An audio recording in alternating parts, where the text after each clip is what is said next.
Eu mă filmez pe mine. Eu, Sorin Gianu, mă filmez pe mine la această ședință de Consiliu Local. Dacă ne filmați și pe noi, să ne luați așa într-o lumină mai. Da? Că domnule, uite. La această ședință de Consiliu Local extraordinară, convocată de consilierii PSD, PNL, scuze, ne onorează cu prezența domnul secretar general al Comunei, domnul inspector Elvis Petrianu, doamna consilier local. Da, o secundă, domnul secretar.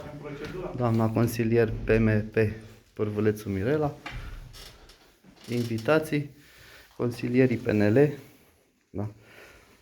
Haideți să facem procedura, domnule secretar. E dreptul nostru, e consemnat în codul administrativ.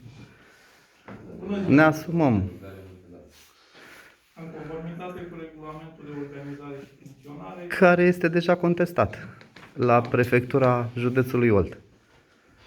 bună ziua, stimați invitați, domnilor consilieri, bine ați venit la ședința extraordinară convocată de îndată în condițiile prevederilor art. 133, aliniatul 2, litera B din OUG numărul 57 pe 2019 privind codul administrativ cu modificările și completările ulterioare, convocată de o treime din numărul total al consilierilor în funcție, potrivit convocării înregistrată sub numărul 1278 din 6/4/2021.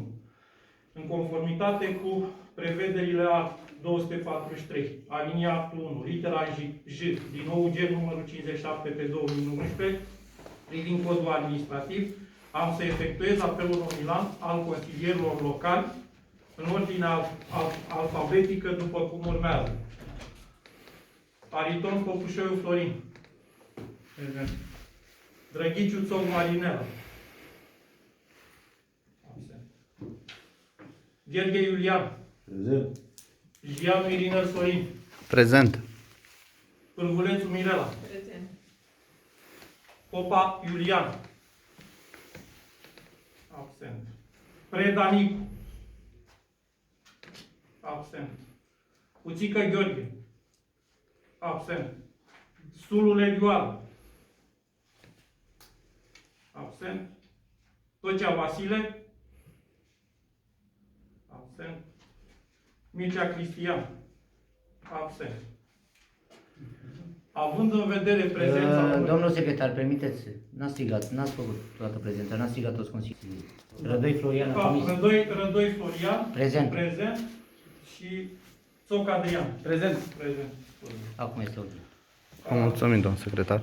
Având în vedere prezența unui număr de 6 consilieri din numărul total de 13 consilieri în funcție, constat neîndeplinirea prevederilor art. 137 aliniatul 1 din OUG numărul 57 pe 2019 privind codul administrativ cu privire la asigurarea quorumurilor ședințelor de Consiliul Local.